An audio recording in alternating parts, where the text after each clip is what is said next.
ఈ వీడియోలో ఏ రాష్ట్రాల్లో లేడీస్కి ఫ్రీ బస్ పథకం అమల్లో ఉందో ఈ వీడియోలో మనం తెలుసుకుందాం.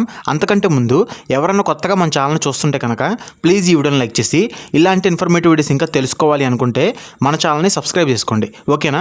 ఇప్పుడు వీడియోలోకి వెళ్ళిపోతే ఆగస్టు 15న ఆంధ్రప్రదేశ్లో లేడీస్ కోసం ఫ్రీ బస్ పథకం అమల్లోకి వచ్చింది. అయితే ఆంధ్రప్రదేశ్తో పాటు మరొక 5 రాష్ట్రాల్లో ఫ్రీ బస్ పథకం అయితే అమల్లో ఉంది. అవి ఏ రాష్ట్రాల్లో ఈ వీడియోలో మనం తెలుసుకుందాం. ఫస్ట్ వచ్చేపాటికేమో తెలంగాణ, రెండోది వచ్చేపాటికేమో తమిళనాడు, మూడోది వచ్చేపాటికేమో కర్ణాటక, నాలుగోది వచ్చేపాటికేమో ఢిల్లీ, ఐదోది వచ్చేపాటికేమో పంజాబ్. ఈ రాష్ట్రాలతో పాటు కేంద్రపాలిక ప్రాంతమైన జమ్మూ కాశ్మీర్లో కూడాను లేడీస్ కోసం ఫ్రీ బస్ పథకం అయితే అమల్లో ఉంది. అలాగే మరికొన్ని రాష్ట్రాల్లో పండగ సమయాల్లోనే లేడీస్కి ఆ పండగ రోజు వరకు ఫ్రీ బస్ ప్రయాణం సదుపాయం కల్పిస్తున్నారు. అయితే లేడీస్కి ఇచ్చే ఈ ఫ్రీ బస్ పథకం మీద మీ అభిప్రాయం ఏంటో కింద కామెంట్ రూపంలో తెలియజేయండి. అలాగే మీకు కనుక ఈ వీడియో నచ్చినట్టయితే ప్లీజ్ ఈ వీడియోని లైక్ చేసి ఇలాంటి ఇన్ఫర్మేటివ్ వీడియోస్ ఇంకా తెలుసుకోవాలి అనుకుంటే మన ఛానల్ని సబ్స్క్రైబ్ చేసుకోండి. Thanks for watching video.